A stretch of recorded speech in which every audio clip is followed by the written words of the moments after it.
Hello, അസ്സലാമു അലൈക്കും വറഹ്മത്തുള്ളാഹി വബറകാതുഹു. Welcome back to Sherbee's time pass. പുതിയൊരു വീഡിയോയിലേക്ക് എല്ലാവർക്കും സ്വാഗതം. അപ്പോൾ എല്ലാവർക്കും സുഖം സന്തോഷത്താണെന്ന് വിചാരിക്കുന്നു. മാഷാ അല്ലാഹ്, അൽഹംദുലില്ലാഹ്, ഞങ്ങൾ ഇവിടെ സുഖമായിട്ട് പോകുന്നു. ഇന്നത്തെ വീഡിയോയിൽ ഞാൻ ബീഫ് വരട്ടുന്നതും പിന്നെ മോരുകറി ഉണ്ടാക്കുന്നതൊക്കെയാണ് വീഡിയോ ഉള്ളത്. പിന്നെ കുട്ടികളെ മദ്രസയിലേക്കും സ്കൂളിലേക്ക് അയക്കുന്നതൊക്കെയാണ് വീഡിയോയിൽ ഉള്ളത്. അപ്പോൾ നമുക്ക് നല്ല കാര്യങ്ങൾ പറഞ്ഞുകൊണ്ടെങ്കിൽ തുടങ്ങട്ടെ. അപ്പോൾ വീഡിയോ എല്ലാവരും തന്നെ മുഴുവനായിട്ട് കാണുക. വീഡിയോ കണ്ടിട്ട് ഇഷ്ടപ്പെടുകയാണെങ്കിൽ ലൈക്ക് ചെയ്യാനും സബ്സ്ക്രൈബ് ചെയ്യാനും ഷെയർ ചെയ്യാനും കമൻറ്റ് കൂടാനൊന്നും മറക്കരുത്. ആദ്യമായിട്ട് കാണുന്നവരും തീരെ സബ്സ്ക്രൈബ് ചെയ്യാതെ കാണുന്നവരെ കണ്ടെങ്കിൽ ചാനൽ സബ്സ്ക്രൈബ് ചെയ്ത് വെച്ചിട്ട് ബെല്ലൈക്കൺ പ്രസ് ചെയ്യുക. അതിൽ ഓരോ ഓപ്ഷനും കൂടി എനേബിൾ ചെയ്ത് വെച്ചാൽ ഞാൻ ഇതിന് ഓരോ വീഡിയോസും നിങ്ങളുടെ ഫോണിലേക്ക് നോട്ടിഫിക്കേഷൻ ആയിട്ട് ഇങ്ങനെ കിട്ടിക്കൊള്ളും. പുതിയൊരു ആഴ്ചയിലേക്ക് നമ്മൾ കാലെടുത്ത് വെക്കുകയാണ്. അപ്പൊ ഇന്ന് എന്താ തിങ്കളാഴ്ചത്തെ വ്ളോഗാണ് നിങ്ങൾ കാണുന്നത് കേട്ടോ. അപ്പൊ ആ തിങ്കളാഴ്ചത്തെ ഗുണങ്ങളും കാര്യങ്ങളൊക്കെയാണ് മതപരമായിട്ടുള്ള കാര്യങ്ങളൊക്കെ പറഞ്ഞുകൊണ്ടാണ് ഞാൻ നിങ്ങളുമായിട്ട് ഈ വീഡിയോ ഷെയർ ചെയ്യുന്നത്. അപ്പൊ ഓരോ ദിവസം അള്ളാഹു നമുക്ക് നൽകുന്ന പുതിയൊരു അവസരമാണ്, ഒരു വലിയ അനുഗ്രഹമാണ് നമ്മുടെ ജീവിതത്തിലെ ഓരോ നിമിഷവും. അവനോടുള്ള നന്ദി ആയിരിക്കണം. പ്രവാചകൻ സല്ലല്ലാഹു അലൈഹി വസല്ലമ തങ്ങൾ നോൻപെടുത്തുന്നതിനെ കുറിച്ചും നമ്മളൊക്കെ കേട്ടിട്ടുണ്ട്. ഈ ഒരു ദിവസം പറഞ്ഞാൽ നമുക്ക് അനുഗ്രഹീതമാക്കാനും ഞാൻ അള്ളാഹുവിനോട് പ്രാർത്ഥിക്കുകയാണ്. പിന്നെ ബിസ്മില്ലാഹി ചൊല്ലിനെ നമുക്ക് ഇതൊക്കെ തുടങ്ങാം പറഞ്ഞുകൊണ്ട് നമ്മൾ ഓരോ ദിവസവും ആരംഭിക്കണം. അങ്ങനെ ഞാൻ മക്കളെയൊക്കെ മദ്രസും പിന്നെ കുട്ടിന്റെ മദ്രസും അവിടെ സ്കൂളിലേക്ക് അയച്ചു. പിന്നെ യുദ്ധമോനൊക്കെ പറഞ്ഞയച്ചിട്ട് നമ്മളെ പറഞ്ഞിട്ടാണ് ഞാൻ നമ്മളെ കിച്ചണിലേക്ക് വരണം കേട്ടോ. കിച്ചണിലേക്ക് വരാനായിട്ടില്ല. അതിന്റെ എനിക്ക് മറ്റൊരു വീഡിയോക്ക് വേണ്ടി വോയിസ് കൊടുക്കാനുണ്ട് കേട്ടോ. ആ തിരക്കൊക്കെ കഴിഞ്ഞിട്ട് വേണം നമുക്ക് കിച്ചണിൽ ബീഫൊക്കെ ഉണ്ടാക്കാൻ. നമ്മൾ ചെയ്യുന്ന ഓരോ ജോലിയും ആത്മാർത്ഥമായിട്ട് ചെയ്യുക എന്നതാണ് ഒരു തരം ഇബാദത്ത്. സമയത്തെ ഫലപ്രദമായി ഉപയോഗിക്കുന്നതിനും മറ്റുള്ളവർക്ക് ഉപകാരപ്രദമാകുന്ന കാര്യങ്ങൾ ചെയ്യുന്നതിനൊക്കെ അള്ളാഹു നമുക്ക് തൗഫീക്ക് നൽകട്ടെ എന്ന് പ്രാർത്ഥിച്ചുകൊണ്ട് നമുക്ക് നമ്മുടെ കാര്യങ്ങൾ തുടങ്ങാം. നമ്മളൊക്കെ ഏറെ പ്രാധാന്യം കൊടുക്കാറുള്ളത് ഇതിനാണ്. ഭൗതിക വിദ്യാഭ്യാസം നേടുന്നതിനേക്കാൾ നമുക്ക് ദീനിയായ കാര്യങ്ങൾ അറിവ് നേടുക എന്നുള്ളത്. കാരണം എന്താണ്?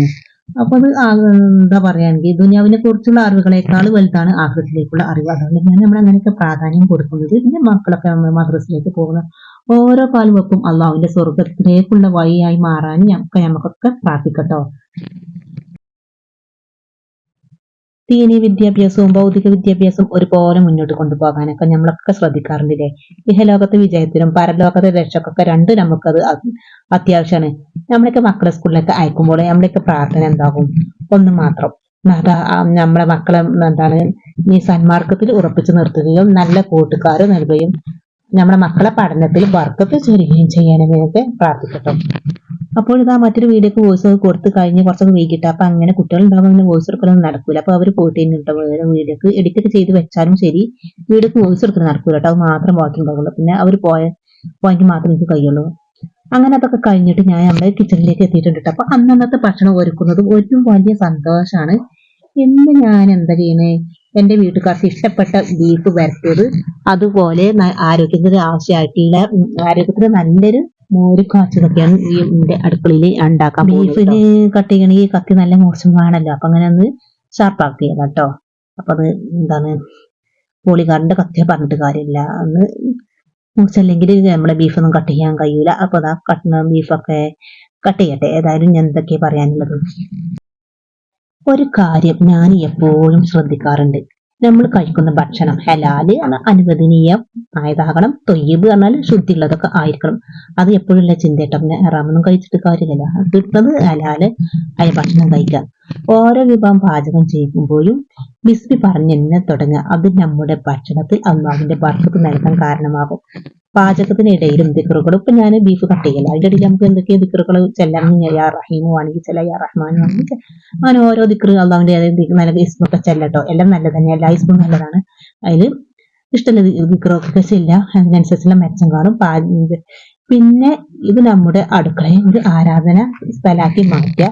നല്ല ഭക്ഷണം നൽകി കുടുംബത്തിനെ സന്തോഷിപ്പിക്കുക എന്നത് ഇസ്ലാമിലൊക്കെ പ്രതിഫലമുള്ള ഒരു കാര്യമാണ്. അത് എല്ലാവർക്കും അറിയാം. പാചകം ചെയ്യുമ്പോൾ മറ്റുള്ളവർക്ക് നല്ലത് നൽകാൻ കഴിയുന്നതും അള്ളാഹുവിനോട് നന്ദി പറയുന്നത് അൽഹംദുലില്ലാ എന്നൊക്കെ പറയാം. ഞാനിവിടെ പാചകം ചെയ്തൊന്നും കഴിഞ്ഞിട്ടില്ല കേട്ടോ. ഞാൻ തുടങ്ങുന്നതേ ഉള്ളൂ. അപ്പൊ ബീഫ് കട്ട് ചെയ്ത് കഴിഞ്ഞിട്ടേ ഉള്ളൂ. ഇതിലേക്ക് ആ നേരത്തെ അതൊക്കെ കേക്ക് വെച്ചിട്ടുള്ളൂ കേട്ടോ. അപ്പോഴൊക്കെ അടുത്ത വെള്ളമൊക്കെ ഉണ്ട് വലിഞ്ഞോളൂ. അപ്പൊ ഇതിലേക്ക് ആവശ്യമായിട്ടുള്ള വെളുത്തുള്ളിയും ചുവന്നുള്ളിയും എന്താണ് ടൊമാറ്റോ, പച്ചമുളക്, ഇഞ്ചി ഇതൊക്കെ ആവശ്യമാണ്. അപ്പൊ ഞാൻ ഇപ്പോൾ വലിയുള്ളി കട്ട് ചെയ്തുകൊണ്ടിരിക്കുകയാണ്. അപ്പൊ ഇങ്ങനെയൊക്കെ കട്ട് ചെയ്തുമ്പോൾ നമുക്ക് ഓരോന്ന് ചെല്ലാം. പിന്നെ നമുക്കത് അടുക്കളയിൽ അല്ല തനിച്ചാണെന്നുള്ളൊരു ചിന്ത തന്നെ ഉണ്ടാവില്ല. അപ്പൊ നമ്മൾ സംസാരിക്കുന്നത് ആരോടാ? അള്ളാഹുവിനോടാണ് പറ്റുള്ളൂ. അപ്പൊ ആരില്ലാത്തവർക്ക് അള്ളാഹു ഉണ്ട് എന്നാണ്. അപ്പൊ നമ്മൾ അള്ളാഹുവിനോടാണ് സംസാരിക്കുന്നത് പറഞ്ഞാണ്ട് അപ്പൊ നമ്മൾ അള്ളാഹിന്റെ ഇസ്മി എന്തെങ്കിലുമൊക്കെ ചെല്ല, യാ റഹീമു ആണെങ്കിൽ ചെല്ല, യാ അള്ളാഹു എന്ത് ഇസ്മി ആയാലും അങ്ങനെയൊക്കെ ചെല്ലട്ടോ. പിന്നെ ബിസ്മി ആണെങ്കിൽ അത് കൂടുതൽ എന്താണ് നമുക്ക് ചെല്ല. ഇതൊക്കെ ഞാൻ ഓരോ ചാനൽ എന്താണ് എന്റെ മറ്റൊരു ചാനലിൽ ഇട്ടിട്ടുണ്ട് കേട്ടോ. ജിതുമിന്ന ഇസ്ലാമിക് ബ്ലോഗ് എന്ന് അടിച്ചാൽ മതി. അപ്പൊ അതിൽ കാണും ഇതിന്റെ ഗുണങ്ങളൊക്കെ. അതിൽ ഞാൻ പറഞ്ഞിട്ടുണ്ട് യാ റഹീമിന്റെ ഗുണങ്ങൾ, ഓരോ ഇസ്മിന്റെ ഗുണങ്ങളൊക്കെ ആ ചാനലിൽ നിങ്ങൾക്ക് അടിച്ചൊക്കെ മതി. വേണമെന്നുണ്ടെങ്കിൽ ഞാൻ അതിന്റെ ലിങ്ക് ഇതിന്റെ ഡിസ്ക്രിപ്ഷനിൽ കൊടുക്കട്ടോ. അപ്പൊ അത് എടുത്ത് നിന്ന് ചെക്ക് ചെയ്തൊക്കെ നിങ്ങൾക്ക് കിട്ടും. അപ്പം നമ്മൾ മിക്സിന്റെ ജാറൊക്കെ എടുത്തിട്ട് ഇതൊക്കെ ഒന്ന് കട്ട് ചെയ്യട്ടെ കേട്ടോ. അല്ല ഒന്ന് ചതുക്കി വരാം, ചെറുതായിട്ടൊന്ന് എന്താണ് ക്രഷ് ചെയ്ത് വരട്ടെ. അപ്പോൾ ടൊമാറ്റോ കട്ട് ചെയ്തുകൊണ്ടിരിക്കുകയാണ് കേട്ടോ. ഇത് വേണമെന്നുണ്ടെങ്കിൽ നിങ്ങൾക്ക് മിക്സിന്റെ ജാറിലിട്ട് അരച്ചെടുത്താൽ നിങ്ങൾക്ക് ടേസ്റ്റ് ഇല്ലെങ്കിൽ ഇഞ്ചിക്കല്ലിലിട്ട് ഒന്ന് ചതുക്കിയെടുത്താലും മതി കേട്ടോ. ചിലരൊക്കെ പറയാറുണ്ട് കേട്ടോ മിക്സിയിലിട്ട് അരച്ചെടുത്താൽ എന്താ ടേസ്റ്റ് ഉണ്ടാകൂല എന്ന്. അപ്പൊ ഇഞ്ചിക്കല്ലിലിട്ട് ചതുക്കിയെടുത്താൽ ടേസ്റ്റ് എന്നൊക്കെ അങ്ങനെ ഒരു വസവാസം അങ്ങനെയൊക്കെ ഉള്ളവർക്കാണെങ്കിൽ അങ്ങനെ ഇഞ്ചിക്കല്ലിൽ ചതുക്കിയെടുത്താലും മതി. എനിക്ക് അങ്ങനെയൊക്കെ തന്നെ തോന്നിയിട്ടുള്ളത് കേട്ടോ. അപ്പൊ ചെറുതായിട്ടുള്ള വസവാസം എനിക്കുണ്ട്. അപ്പോൾ ഇതാ ഞാൻ കുക്കർ എന്താണ് സ്റ്റവൊക്കെ ഓൺ ചെയ്ത് വെച്ചിട്ടുണ്ട്. ഇതിലേക്ക് എന്താ കുക്കർ ചൂടായി ഇട്ട് വേണം ഇതിലേക്ക് ആവശ്യത്തിന് എണ്ണ ഒഴിച്ചു കൊടുക്കുക. അപ്പൊ അങ്ങനെ നമ്മൾ കുക്കറും ഇതൊക്കെ ചൂടായി വന്നിട്ടുണ്ട്. ഇതിലേക്ക് ഞാൻ പറഞ്ഞ എണ്ണ ഒഴിച്ചു കൊടുക്കുക. എണ്ണയിലേക്ക് ചൂടായി എണ്ണയിലേക്ക് നമ്മൾ കട്ട് ചെയ്ത് വെച്ച സവാള ഇതിലേക്ക് ഇട്ട് കൊടുക്കുക. ചൂടായി എണ്ണയിലേക്ക് ഇതാ നമ്മൾ സവാള ഇട്ട് കൊടുക്കുന്നുണ്ട്. ഇനി പെട്ടെന്ന് വാടി കിട്ടാൻ വേണ്ടിയിട്ട് നമുക്ക് എന്ത് ചെയ്യണം, കുറച്ച് ഉപ്പൊക്കെ ഇട്ട് കൊടുക്കട്ടോ. അങ്ങനെ വേണമെന്നുണ്ടെങ്കിൽ ചെയ്താൽ മതി, അല്ലെങ്കിൽ ഒരുമിച്ചിട്ടാലും കുഴപ്പമില്ല കേട്ടോ. പെട്ടെന്ന് വാടണമെങ്കിൽ ഇങ്ങനെ പറ്റുള്ളൂ. കുറച്ച് നേരം ഇങ്ങനെ ഇതിന്റെ മുമ്പിൽ കടന്ന് ഇങ്ങനെ അങ്ങോട്ട് ഇങ്ങോട്ട് ഇളക്കി കൊടുക്കണില്ല. അപ്പൊ ഞാൻ ഇവിടെ ആദ്യം തന്നെ ഇട്ട് കൊടുത്തിട്ടുണ്ട് കേട്ടോ. ഇതിലേക്ക് ആവശ്യമായ മസാലകളൊക്കെ ചേർത്തി കൊടുക്കണം. ഈ ടൊമാറ്റോ, വെളുത്തുള്ളി, ഇഞ്ചി പേസ്റ്റ്, പച്ചമുളക് അതൊക്കെ ചേർത്തി കൊടുക്കുക. ഇത് നല്ലതാണ് വാടി വരട്ടെ. അപ്പോഴേക്ക് നമുക്കത് ചേർക്കാം.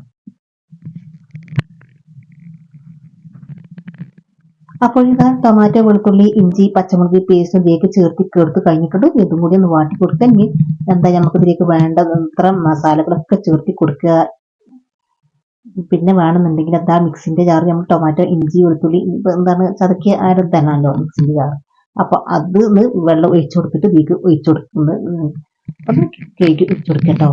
അപ്പൊ അങ്ങനെയൊക്കെയാണ് കാര്യങ്ങൾ. ഇതിലേക്ക് എല്ലാ മസാലകളൊക്കെ ചേർത്തി കൊടുക്കണം. അതൊന്ന്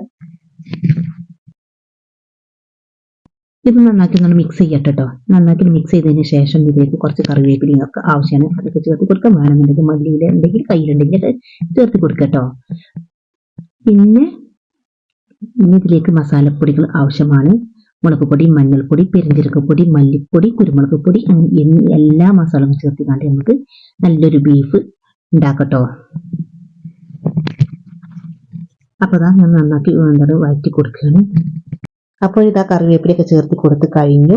ഇനി ഇത് നന്നാക്കിയിട്ട് മിക്സ് ചെയ്തിട്ട് ഇതിലേക്ക് ആവശ്യമായിട്ടുള്ള മസാലകളൊക്കെ ചേർക്കണം കേട്ടോ. ഇതൊക്കെ ഞാൻ ഓരോ വീഡിയോസിലും പറഞ്ഞിട്ടുണ്ട്. അപ്പം പുതിയതായിട്ട് ആരെങ്കിലും എൻ്റെ വീഡിയോ കാണുന്നുണ്ടെങ്കിൽ അവർക്ക് വേണ്ടിയിട്ടാണ് ഞാൻ ഈ പറയുന്നത്. ഇതിപ്പോൾ ആവശ്യമായിട്ടുള്ള മുളക് പൊടി ചേർത്ത് കൊടുക്കേണ്ടത്. വേണമെന്നുണ്ടെങ്കിൽ നിങ്ങൾക്ക് കുറച്ചൊരു കളറൊക്കെ കിട്ടണമെങ്കിൽ കാശ്മീരി ചില്ലി കയ്യിലുണ്ടെങ്കിൽ അത് ചേർത്ത് കൊടുത്താലുണ്ട്. പാകത്തിനുള്ള മഞ്ഞൾപ്പൊടി, മല്ലിപ്പൊടി, പെരിഞ്ജീരകപ്പൊടി കേട്ടോ. അതൊക്കെ ചേർത്ത് കൊടുത്ത് കഴിഞ്ഞിട്ടുണ്ട്. അപ്പൊ പെരിഞ്ജീരകപ്പൊടി വരെ ഞാൻ ഇപ്പൊ ചേർത്ത് കൊടുത്തിട്ടുണ്ട്. അപ്പൊ പിന്നെ ബോക്സിൽ എന്താണ് മല്ലിപ്പൊടി കഴിഞ്ഞിട്ടുണ്ട്. അത് എടുത്ത് തുടങ്ങിട്ട് വേണ്ട. അപ്പൊ കേകി വെച്ച ബീഫ് ഇതിലേക്ക് ഇട്ട് കൊടുക്കാണ്. അപ്പോൾ ഇതാ മല്ലിപ്പൊടിന്റെ പാക്കറ്റൊക്കെ എടുത്തിട്ട് ഞാൻ ഇതിലേക്ക് ആവശ്യത്തിന് മല്ലിപ്പൊടിയും കൂടി ചേർത്തിട്ട് ഇനി പാകത്തിന് വെള്ളം ഒഴിച്ച് കൊടുത്തിട്ടാണ്ട് നമുക്കിത് കുക്കർ അടിച്ചു വെക്കട്ടോ. ആവശ്യത്തിനുള്ള വെള്ളം മതി. എന്താണ് മിക്സിന്റെ ജാറ് നമ്മൾ കേകി ഒഴിച്ചിട്ടും നേരത്തെ വെളുത്തുള്ളി, ഇഞ്ചി, പച്ചമുളക് പേസ്റ്റ് ഇതിലേക്ക് ചേർത്തിട്ട് മിക്സി കേകി വെച്ചിട്ടുണ്ടെങ്കിൽ അതിന്റെ ഒരു വെള്ളം ഉണ്ടാവുമല്ലോ, അത് ഇതിലേക്ക് ഒഴിക്കുമ്പോൾ തന്നെ വെള്ളമൊക്കെ പാകം കിട്ടോ. ബീഫിൽ തന്നെ വെള്ളം ഉണ്ടാകുന്നത് കൊണ്ട് പിന്നെ വെള്ളം എക്സ്ട്രാ ഒഴിക്കേണ്ട ഒരു ആവശ്യമൊന്നുമില്ല.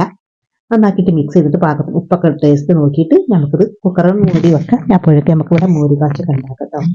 അതിന് ഞയ്ക്കുള്ളത് തയ്യാറെടുപ്പാണ്. ഇനി തേങ്ങ വേണം, അതിന് അരിപ്പൊടിയൊക്കെ വേണം. കുറച്ചൊക്കെ വെള്ളം ഞാൻ ഇവിടെ ഒഴിച്ച് കൊടുത്തിട്ടുണ്ട് കേട്ടോ. പറ്റില്ലെങ്കിൽ പിന്നെ ഒന്നാമത് എന്താണ് മോര് കാച്ചി ഉണ്ടാക്കാൻ തേങ്ങ കിട്ടാൻ പ്രയാസപ്പെട്ടെന്ന് പറഞ്ഞാൽ ഒന്നാമത് ഞാൻ ഇന്നത്തെ ബ്രേക്ക്ഫാസ്റ്റ് ഓട്ടട ആയിരുന്നു. ആ ഓട്ടടയ്ക്ക് ഞാനൊരു തേങ്ങ എടുത്തിട്ടുണ്ടായിരുന്നു. ഒരു പകുതി അല്ലെങ്കിൽ തേങ്ങ എടുത്തിട്ടുള്ളത് കൊണ്ട് തന്നെ അടുത്ത തേങ്ങക്ക് അതിന്റെ പകുതി ഉണ്ട്. അപ്പൊ അതിന് കിട്ടണ മോര് കാച്ചി മതി എന്ന് വിചാരിച്ചിട്ട് പിന്നെ ഞാൻ ഒന്നുമില്ലല്ലോ. പിന്നെ കുറച്ച് വരട്ടിണ്ടാകുമ്പോൾ അതിനും വെള്ളമൊക്കെ ഉണ്ടാവില്ല അത്രയൊക്കെ വിചാരിച്ചിട്ടോ. അപ്പം മോരാകുമ്പോൾ നല്ല ടേസ്റ്റ് ഉണ്ടാവും, നല്ല വറ്റി. അപ്പം നല്ലോണം ഇത് വെള്ളം വലിച്ചെടുക്കാനൊന്നും ഞാൻ നിന്നിട്ടില്ല കേട്ടോ. അപ്പം അങ്ങനെയൊക്കെ കാര്യങ്ങൾ. അതുകൊണ്ട് ഞാൻ അടുത്തത് മോര് കാച്ചി ഉണ്ടാക്കുകയാണ്. ഏതായാലും കുക്കറിൽ ഞാൻ അവിടെ കടന്നിട്ട് വേവട്ടെ കേട്ടോ. ആദ്യം ഫുള്ളിലിട്ടൊക്കെ പിന്നെ ഒരു വിസിലടിച്ചതിന് ശേഷം നമുക്ക് ഇനി ഒരു 10 മിനിറ്റ് സിമ്മിലിട്ട് വെക്കുക. അപ്പോഴേക്ക് തന്നെ നല്ലൊരു ബീഫ് വരട്ടിയത് ഇവിടെ റെഡി ആവും കേട്ടോ.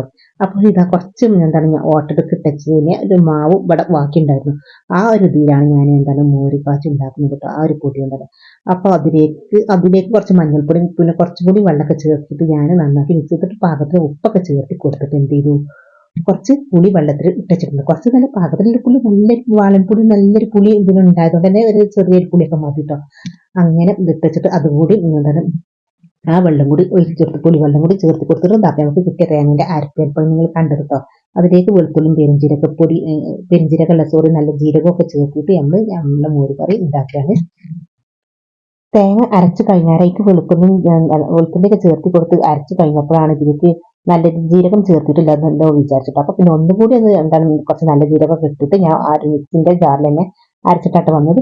അപ്പൊ അങ്ങനെ നമ്മളെ മോരുകറിക്ക് ഇവിടെ റെഡി ആയിട്ടുണ്ട്. അപ്പൊ ഇതിലേക്ക് വേണമെന്നുണ്ടെങ്കിൽ കുറച്ച് കറിവേപ്പിലൊക്കെ ചേർത്തിട്ട് നമുക്ക് കഴിക്കട്ടെ. അപ്പം നമ്മുടെ ബീഫ് വരട്ടിയതും മോരുകറിക്ക് ഇവിടെ റെഡി ആയിട്ടുണ്ട്. അപ്പോൾ വീഡിയോ ഏകദേശം വൈകിട്ടാവാനായിട്ടുണ്ട്. ഇങ്ങനെ ഒരു സാധാരണ തിങ്കളാഴ്ച ഞങ്ങൾ ഇവിടെ പൂർത്തിയാക്കുന്ന ഒരു മുസ്ലിമിന്റെ ജീവിതത്തിൽ അവന്റെ ദിനചര്യകളിലും ആരാധനയുടെ വെളിച്ചം ഉണ്ടായിരിക്കണം. നമ്മുടെ എല്ലാ കാര്യങ്ങളും നന്മ നിറഞ്ഞതാകണം എന്നൊക്കെ ഞാൻ പ്രാർത്ഥിക്കാണ്. വീഡിയോ കണ്ട എല്ലാവർക്കും നന്ദി. അപ്പോൾ എല്ലാവരെയും അള്ളാഹു അനുഗ്രഹിക്കട്ടെ എന്ന് പ്രാർത്ഥിച്ചുകൊണ്ട് ഇൻഷാ അല്ലാഹ് മറ്റൊരു വീഡിയോയിൽ കാണുന്നത് വരെ. അതിന്റെ മുമ്പ് ഒരു കാര്യം, നിങ്ങൾക്ക് എൻ്റെ ചാനൽ ഇഷ്ടമായിട്ടുണ്ടെങ്കിൽ ലൈക്ക് ചെയ്യാനും സബ്സ്ക്രൈബ് ചെയ്യാനും ഷെയർ ചെയ്യാനും നിങ്ങളുടെ വിലപ്പെട്ട അഭിപ്രായങ്ങൾ കമന്റ് അറിയിക്കാനും മറക്കരുത്. ഞങ്ങൾ ബീഫ് വരട്ടിക്ക് ഇവിടെ ആയിട്ടുണ്ട്. അപ്പോൾ ഈ ഒരു വീഡിയോ ഞാൻ ഇവിടെ വൈൻഡപ്പ് ചെയ്യാണ്. ഇൻഷാ അല്ലാഹ് മറ്റൊരു വീഡിയോയിൽ കാണുന്നത് വരെ എല്ലാവർക്കും അസ്സലാമു അലൈക്കും വറഹ്മത്തുള്ളാഹി വബറകാതുഹു. ബൈ. Thank you.